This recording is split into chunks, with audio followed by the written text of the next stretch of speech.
সকলকে নমস্কার। চলে এসেছি আবার একটা নতুন বেড়াতে যাওয়ার ভিডিও নিয়ে। চলে এসেছি হিমাচল হিমালয়।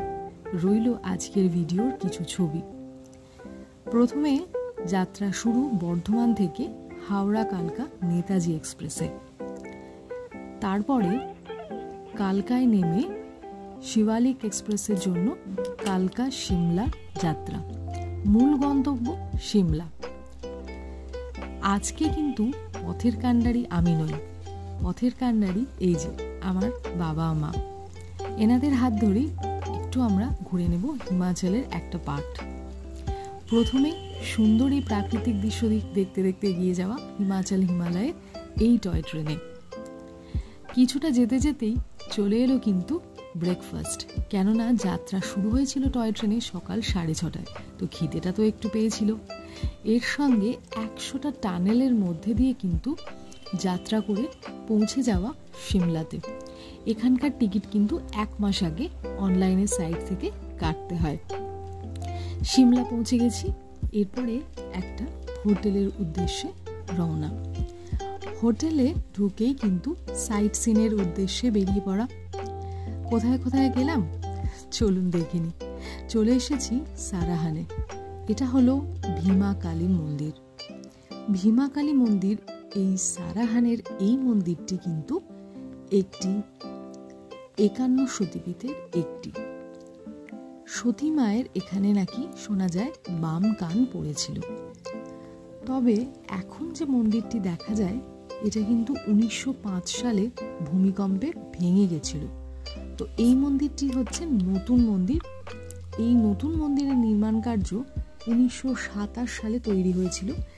রাজা পদম সিং এটি কিন্তু নতুন করে তৈরি করেছিলেন। এই সময় অনেকেই কিন্তু এখানে আসতে মানা করেছিল, কেননা এই সময়টা এখানে প্রচুর ল্যান্ডস্লাইড হয়। সত্যি সিমলা থেকে সারাহানের উদ্দেশ্যে যখন যাত্রা করা হয়েছিল তখন কিন্তু 4-4.5 ঘন্টা একটা জ্যামে আটকে পড়তে হয়েছিল, কেননা সত্যি এখানে ল্যান্ডস্লাইড হয়েছিল। এবং তখন একটু তো ভয় লাগছিল ঠিকই, বাট পরবর্তীতে ওয়েদারটা পুরো ট্যুরে কিন্তু সুন্দর গেছে। কাজেই চিন্তা করার কোনো কারণ নেই।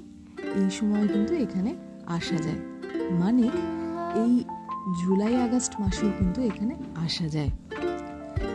তো আশা করি আপনাদের ভালো লাগছে। যদি এখানে কেউ গিয়ে থাকেন তাহলে অবশ্যই কিন্তু আমাদের কমেন্টে জানাবেন। ভীমা কালী মন্দির আমরা দর্শন করছি। এটা হোটেল থেকে একদম পায়ে হাঁটা দূরত্বে ছিল।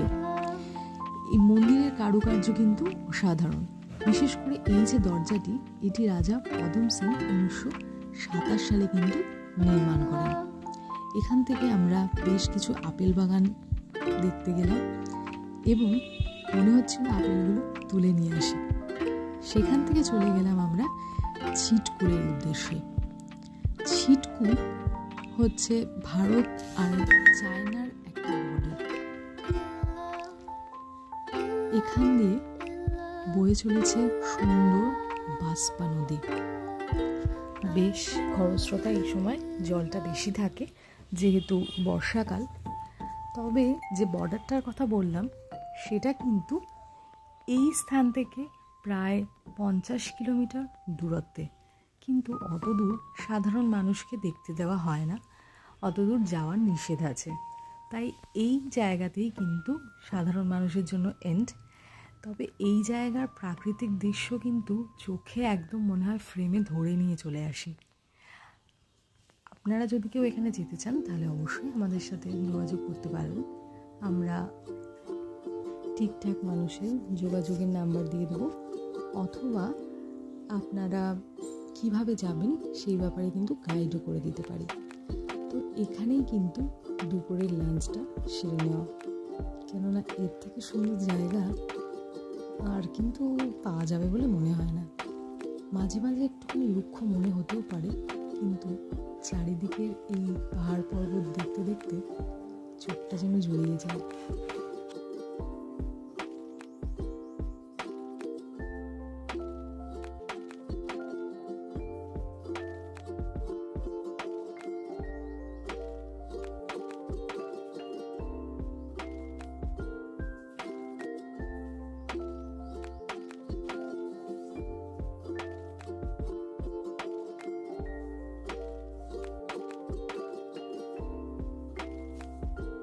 ছিটকুল থেকে আমরা আবার হোটেলের উদ্দেশ্যে রওনা দিলাম এই সুন্দর পাহাড়ের কোল ঘেরা রাস্তায়।